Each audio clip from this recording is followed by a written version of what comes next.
The Carter Report investigates the mysteries of the past as it seeks to interpret amazing predictions concerning our future.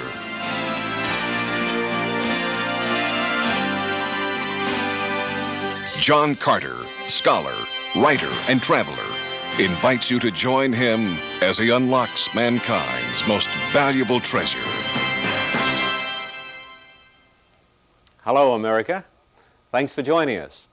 Welcome to the Carter Report. Have we got a program for you in this session? We're going to take you to the greatest, I think it's the most amazing land in all the world. We're going to take you to the land of the God Kings. That's why it's the greatest. The land of the pharaohs. This is going to be a great program. Come with me to the land of the God Kings, Egypt. I want now to come to the blackboard and draw a little map of the land of Egypt.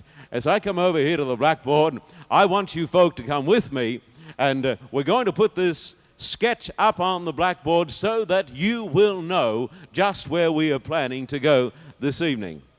Now, there is the Mediterranean Sea. Here is the delta. It is called the delta because it looks like the Greek letter D.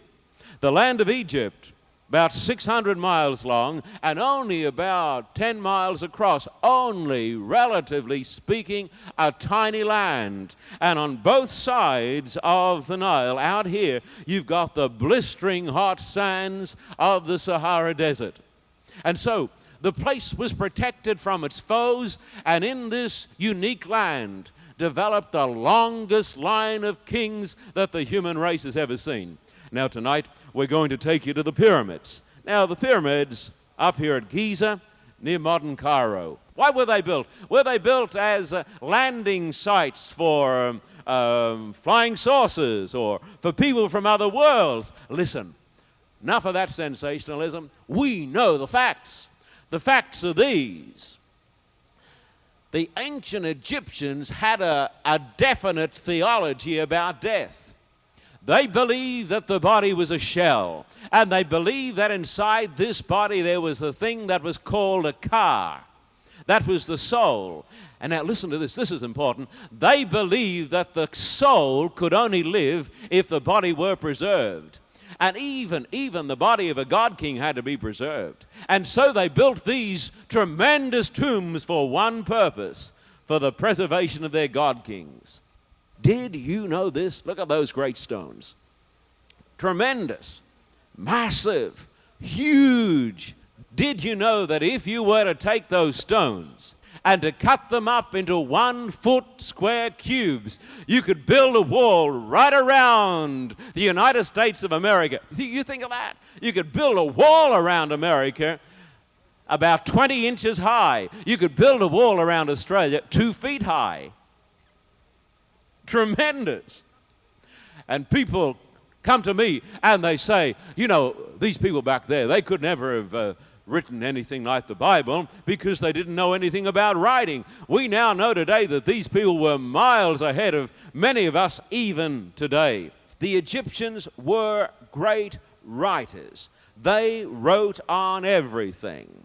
Their writing was called hieroglyphic. And they had 750 distinct and different symbols. It took a little while to understand their writing until in 1799, the soldiers of Napoleon Bonaparte were down there in Egypt after they had conquered Egypt, and they went up to a little village in the Delta, and that little village was called Rosetta. And when they went up to that little village and they were digging around there, they came upon this little stone.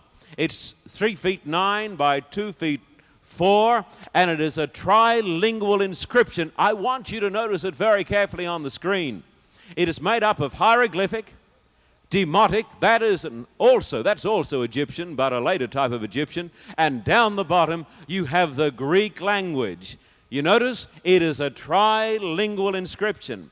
Now, not everybody, but most of the scholars understood Greek. Nobody understood the Egyptian. It was a dead language, absolutely as dead as a dodo. Nobody can understand it. And the secrets of the Egyptians had been lost, you see, for thousands of years. Then they found this Rosetta Stone. There was a brilliant young Frenchman by the name of Champollion. He was a brilliant linguist, and he compared the three different languages, and after years and years of work, after many, many years of work, he was able to announce to the scholarly archaeological world that he had broken the ancient script, and now, he said, we now know what the pharaohs were talking about. And now that the Egyptologists, by the use of this great Rosetta Stone, have worked out the ancient language, and now that we can read the ancient language, we have discovered a story that is more fascinating than fiction. And I want to tell you that story tonight. And listen, let me tell you where we're going to go. Let me explain to you. We are going to compare the chronologies up there on the walls of some of these ancient temples with the chronologies that are found in the Christian Bible. And we're going to compare some of the stories that are found on the wall there with the stories that are found in the Christian Bible. And we are going to candidly and honestly ask the question, is there a discrepancy?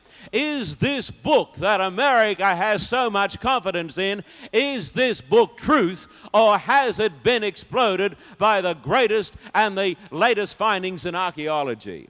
That's what we're going to do. Now, when I go to the Scriptures, I read of a man by the name of Joseph. When I go to the ancient Egyptian chronologies, I discover, ladies and gentlemen, that Joseph was born in the days of the Hyksos kings. I know that is so. Archaeologists today know that is so because you can see there on the screen the chariot. The chariot is first mentioned in the annals of the Egyptians in the days of the Hyksos kings. They were foreign conquerors. They were Semites who had come down from the north and overthrown the native Egyptians. And they brought with them the chariot. In this book you read of Joseph riding in the chariot. Therefore, we can pinpoint Joseph in the days of the Hyksos kings.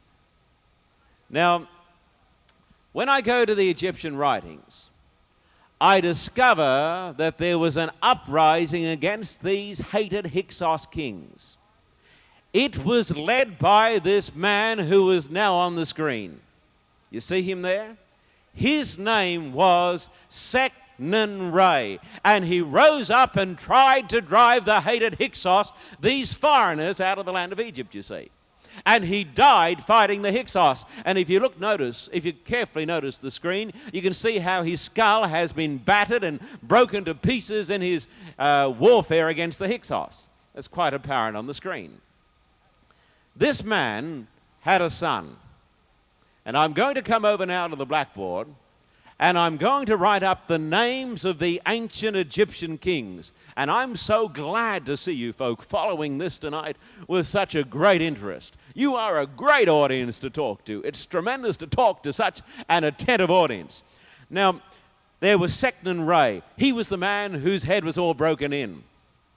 He had a son by the name of Moses. You notice his name? Moses.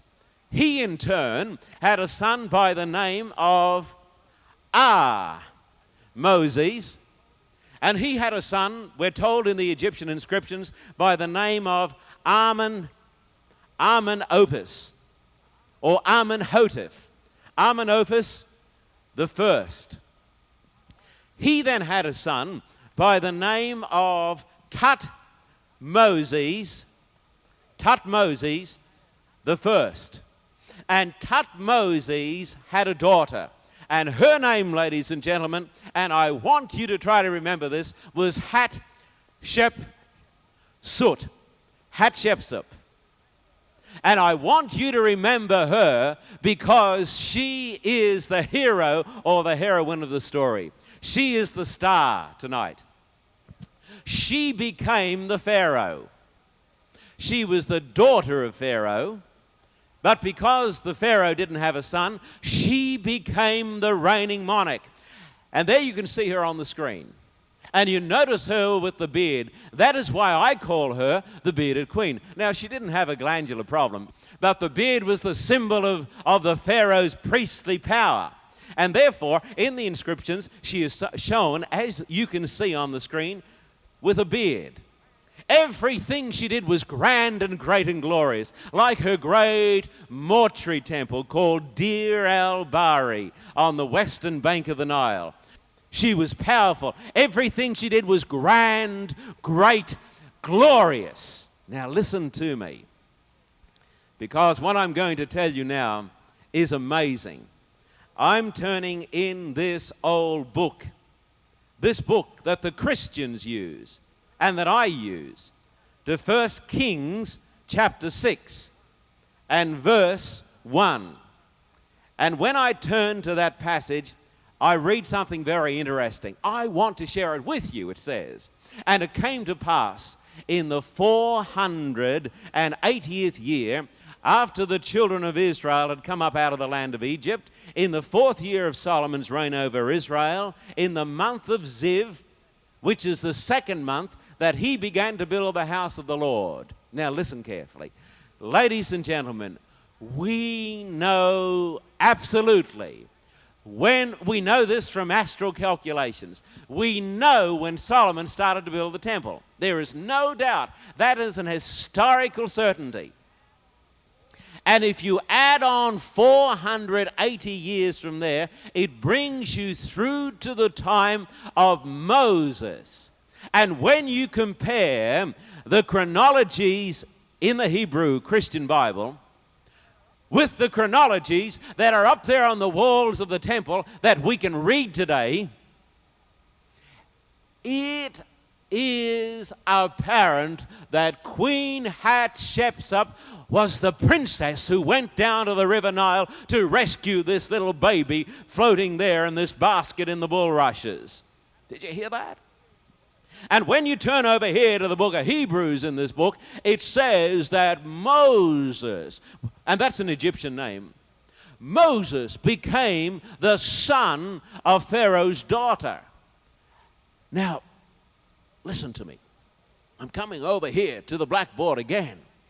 When I come over here to the blackboard, I want you to notice all the Moses kings in this dynasty.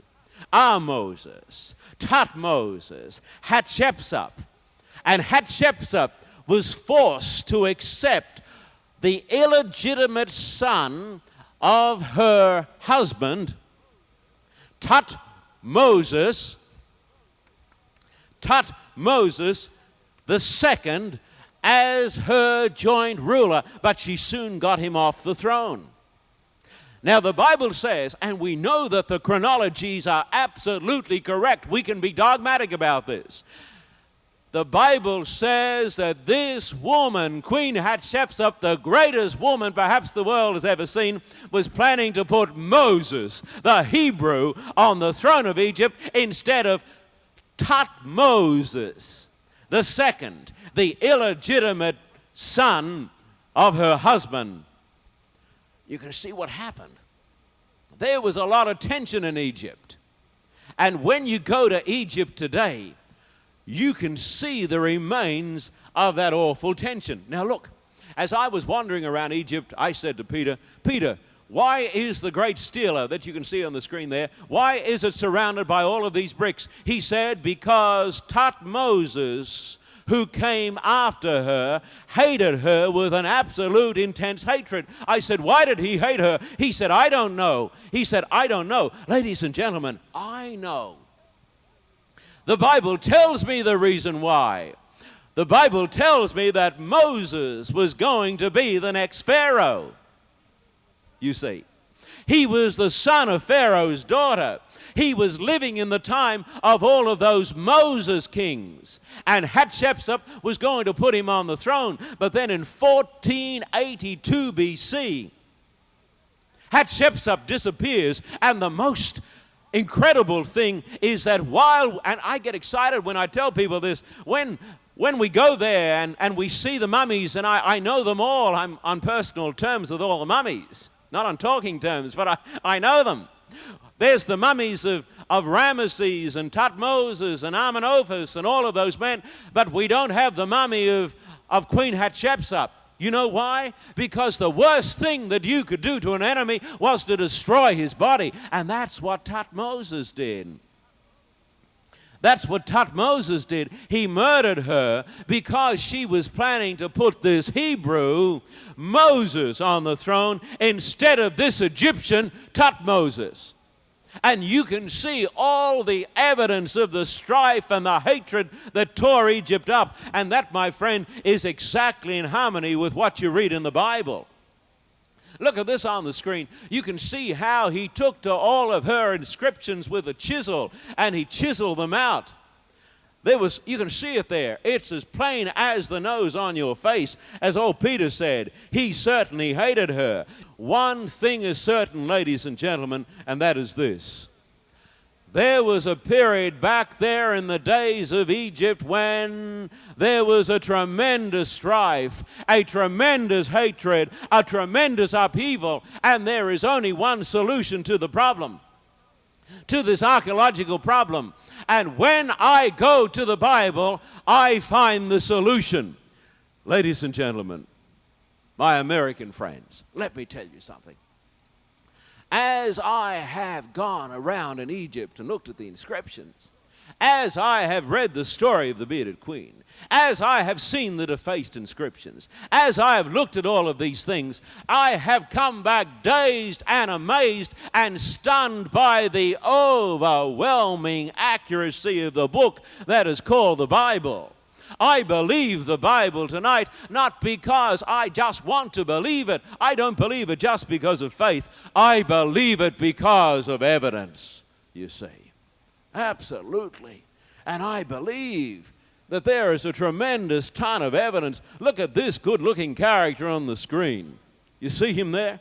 Tutmosis III. He is the Pharaoh who defaced her inscriptions. He is the Pharaoh who kept Moses off the throne. You see, Moses cast in his lot with the Hebrews, but I want to put up his name, Tutmosis. He's the Pharaoh, my friend, who was the contemporary of the Moses of the Bible. Most likely the Moses of the Bible was called Happy Moses, born of the river Nile. Here is Tutmosis III. He is the Pharaoh who stood up against Moses. The Bible tells the story of how Moses came down there into Egypt and he said, "Let my people go." And the Pharaoh said, "I don't know the Lord. I'm not going to let them go." Moses said, "You let them go." And he said, "I won't let them go." Look at him tonight. He hasn't got much to say, has he?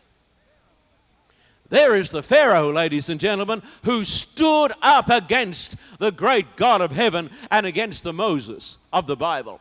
I want to tell you tonight, we are not dealing with folk stories. We are not dealing with myths. We are not dealing with hocus pocus. We are not dealing just with a load of myths. We are dealing with the great historical facts. We are dealing with the facts of history. We are dealing with real people. And this is the Pharaoh who was mentioned in the Bible. Listen, Moses was also a great historical character. As I went through the great Cairo Museum, I saw there also Amenophis II. There you can see him on the screen. Did you know that we know exactly when he became the Pharaoh? Did you know that we know exactly when his father died? Let me come over here to the blackboard. We know exactly when Tutmosis III died, and that was March 17. I've run out of space. March 17, 1450 BC. March 17, 1450 BC. And when you go to the Bible, when you go to the ancient chronologies of the Bible, ladies and gentlemen, that is the very date when the children of Israel came out of the land of Egypt. That is the very date the Bible says that Pharaoh was drowned in the Red Sea. And this man on the screen came to power in 1450 BC because his father had been drowned in the Red Sea. Can you see why I believe? I believe because of the evidence. I believe of the facts. I believe because of the chronologies. I am forced by the weight of evidence to believe that this book that I've got here on the podium is not just an ordinary book. I believe, my friend, it is absolutely correct. There is the sacred lake at Karnak where the priests would go and wash. But I want to take you now across the bosom of the Nile, across the great God Nile. And I want to take you into the loneliest, the most barren place on the face of the earth, into the lost valley of the kings and the queens of old Egypt. I'm going to take you now to the tomb of Pharaoh Tutankhamun, or Tutankhamun. We like to call him King Tut. But there, my friend, is the face of Tutankhamun. I'm standing there at the site where Howard Carter dug for many, many years. He uncovered 7 million cubic feet of earth. Took years and years. Almost gave up in despair. But then in 1922, with my old friend Peter the Coptic, he broke into that tomb and discovered 5,000 gorgeous, exquisite, wonderful objects of art, like this chariot made of timber but covered with gold. So much of the stuff. Gods of gold, goddesses, beautiful cabinets like this beautiful inlaid box. There's so much this, it just takes your breath away. The alabaster and the gold and the precious stones and the thrones. What sort of people must they have been? The golden daggers. And here is Horus, the falcon god, who is the symbol of the god himself, the sun god. Ladies and gentlemen, this was the greatest nation the world has ever seen. It was a nation of incredible wealth, a nation that was very, very superstitious, and a nation, my friend, that believed in the supernatural. The Pharaoh, ladies and gentlemen, was buried within a series of 4 shrines. The outer shrine was 17 feet by 11 feet by 9 feet, made of timber, covered with gold, big enough to put your Cadillac in. Look at these golden daggers. And then here is another shrine. And then within the 4th shrine there was a sarcophagus, a great coffin that weighed half a ton. And then inside that great sarcophagus, he found 1, 2, 3 golden coffins. And the 3rd coffin was made out of solid gold, and it weighed over a ton, 2,448 pounds, 44,000 ounces of solid gold. And then at last he came upon what you can see on the screen. He came upon the golden death mask of the Pharaoh. Now listen to me, because I have a story now to tell you which is more incredible than fiction. I'm going to turn to this amazing old book that I believe in, and you can see that I believe in this. Listen to me. You're listening? This book is not only a book about history. This book is not only a book about archaeology, but this book is also a book of prophecy. When Egypt was the greatest power in the world, when Memphis was the greatest city that the world has seen. Memphis was a city, my friend, that extended for 40 miles. It included the Step Pyramid, mortuary temples, palaces. When Memphis was the greatest city in the world, ruling Egypt and the world for 500 years, along came a little Jewish prophet and said this about Memphis. And I'm going to turn in the scriptures, please, to Jeremiah. I'm going to turn here to Jeremiah, and I want you folk to notice this. Jeremiah 46 and verse 19, and here are the words. It says, you got it? Here it is. Here it comes. Jeremiah 46. Listen. Memphis shall be a waste and be desolate without inhabitant. The Bible said that this great city would be wiped off the face of the earth. Did you know, when I first visited Memphis and walked around Memphis, I didn't know that I'd been to Memphis until somebody told me a week later that I'd been to Memphis. I didn't even know that Memphis was there. There you can see on the screen Memphis as it is today. There is absolutely nothing left of Memphis. And the prophet said more than that. Did you know that? The prophet said, there shall no longer be princes from the land of Egypt.